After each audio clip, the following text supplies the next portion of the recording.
eu sou Rafael Guru Neto, me formei em propaganda e publicidade em 1975 pela PUC de Campinas. Depois que eu me formei, eu fui fazer um estágio em São Paulo de aproximadamente 8, 9 meses, eu fiquei por lá. E foi fantástico, eu fiz estágio em uma grande agência, né? Só que eu senti que a cidade de São Paulo era muito pesada para mim, né? Sempre fui um cara do interior, né? Gostava de curtir as coisas daqui com mais leveza, né? E confesso que aquela loucura, né, me deixou muito incomodado. Então pensei com meus botões, olha, eu acho que eu posso ter uma brilhante carreira aqui em São Paulo, mas eu prefiro ficar feliz, né? Então eu vim para Limeira, voltei para Limeira e abri a minha própria agência, a RAF Comunicações. E aí começou a minha carreira profissional, então, de 47 anos praticamente.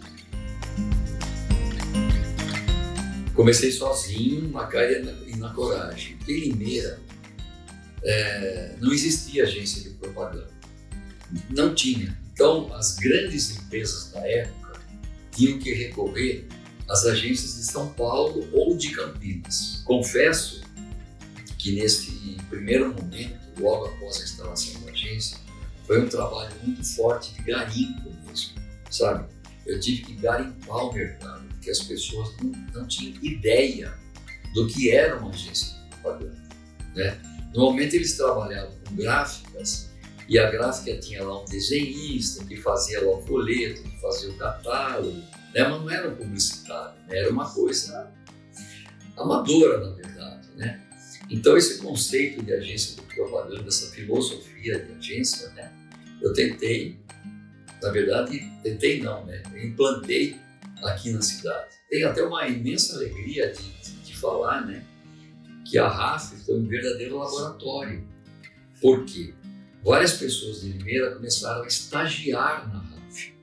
Eu estou falando disso de 1976 em diante, até entrar nos anos 80, né? Então, ela foi um grande laboratório, uma grande escola de publicidade. Então, acredito que hoje, os bons profissionais da cidade, uma grande parte passou pela RAF. A RAF por quê? R-A-P-H, as iniciais do meu nome, Rafael, que é com PH, e porque RAF é um esboço, né? É um esboço que é conhecido em propaganda.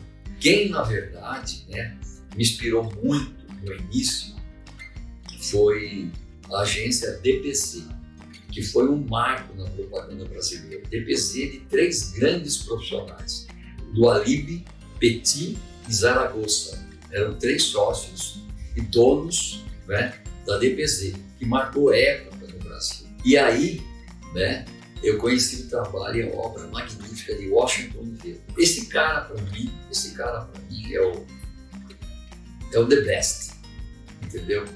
Ele criou grandes campanhas que nos emocionaram, como o Cachorrinho da Bofab e outras campanhas, como o Garoto Bombril, que ficou anos e anos em evidência, né? E vira e mexe ele volta, né? Dá um jeitinho dele voltar. Eu comecei como redator, eu era um devorador de livros, né? Adorava cinema, adorava Fellini, Pasolini, Antonioni, né? Escola clássica do cinema italiano, né? E então eu tinha uma ligação muito forte com as artes, né? Naquela época era diferente, você tinha que pesquisar muito, você tinha que investir em livros, né? Mesmo na parte de artes, né? Você tinha que comprar livros caríssimos, né? Para poder estudar. Depois, quando a agência começou a crescer, eu entrei então na área de atendimento e praticamente até hoje eu fico nessa área, estou nessa área de atendimento. Quando eu comecei, as coisas eram basicamente artesanais, né? Por exemplo, você criar um anúncio, criar uma peça publicitária, né? Você precisava de muitas coisas, né? Eu até costumo brincar que eu sou da idade do layout lascado, né? Que é uma ideia lá atrás mesmo, né? Em vez da idade da pedra lascada, eu sou da idade do layout lascado. Então a gente usava guache, nanquim, as canetinhas de nanquim, umas pranchas de 2 metros com régua paralela. A gente usava papel vegetal, papel manteiga, a gente usava régua, compasso, transferidor, pincel, fita crepe, cola de sapateiro. Quer dizer, eram coisas que na época eram os recursos que nós tínhamos. Só que, por exemplo, para você comprar esses materiais, eles eram caríssimos, né? Guache era só, Times alemão, né? E o papel Schuller, né? Papel alemão também para você fazer as ilustrações, né? E as referências de ilustrações, nós tínhamos que ter uma biblioteca fantástica.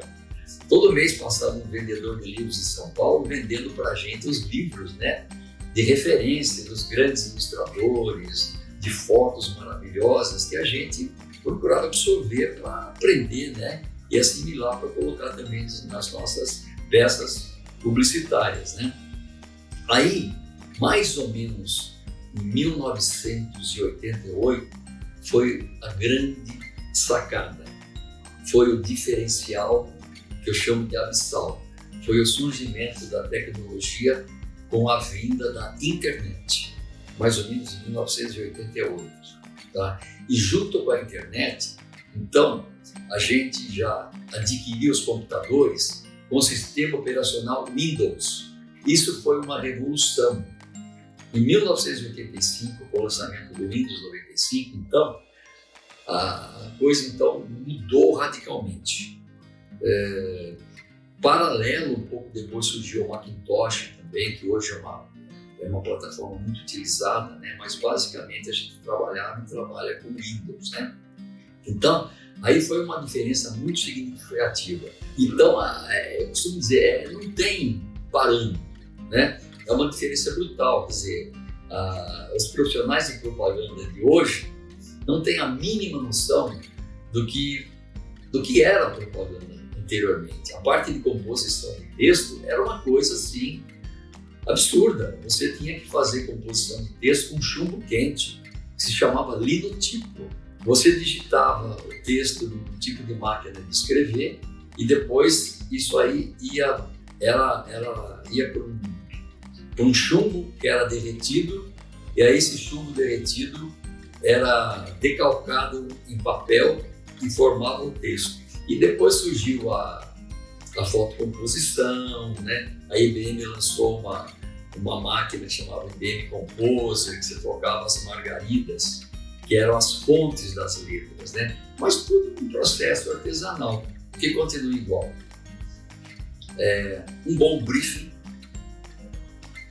uma reunião de brainstorming, isso não muda. O café com os amigos, no corredor da agência. E o contato ainda pessoal com os clientes, isso faz muita diferença. Não tanto quanto naquela época, que nós estávamos praticamente toda semana com os clientes, às vezes até todos os dias. Hoje isso com a internet, você faz as reuniões online, mas ainda é necessário, né, que tenhamos esse contato com o cliente. Isso faz parte, né? Isso dá uma retroalimentação, né?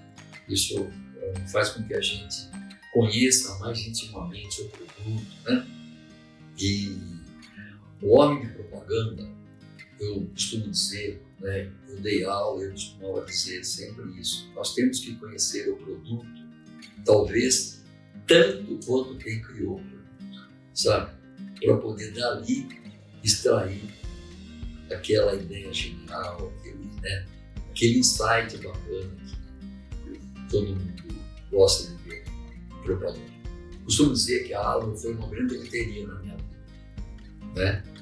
Porque eu passei, depois da minha primeira agência, a RAF, eu passei por outras agências e daí recebi o convite, né, de montar uma agência com então os sócios ainda de hoje, né, Luiz Eduardo Mesquita e Orlando Bosco, né? Então, na verdade, somos 3 gerações. O grande lance que eu considero é trabalhar hoje, nos meus 72 anos de idade, trabalhar com jovens na faixa de 20 e poucos anos, 25, 28, 30, né? 35, né? Essa troca de experiências, né? E na Alan eu pude, né, aprender muito, principalmente quando a gente passou para trabalhar com endomarketing, né? Que foi uma sacada muito bacana da gente, né? Que foi diria que uma mudança de paradigma, né? Você trabalhar com propaganda, mas atuando mais na área do endomarketing, dentro das empresas, né? Então isso para mim foi um aprendizado que não tem preço. E eu convivo com todo mundo, com sócios, com essa galera muito criativa, muito alegre, né? Sem esquecer do nosso momento lazer, que a gente adora comer bolo e tomar café. Eu aprendi a comer bolo aqui, né? Então hoje eu fiquei viciado em bolo. Então tudo isso vale muito para a vida da gente, né? O contato, né? O relacionamento, né? Essa diferença de idade, né? Que vai fazer com que a gente se recicle constantemente. Acho que esse é um grande diferencial, você se reciclar. Você tem que estar sempre se reciclando, senão a vida te engole, entendeu? Então acho que a Alan me deu essa base, me deu essa continua me dando essa alegria de viver. Na verdade é isso.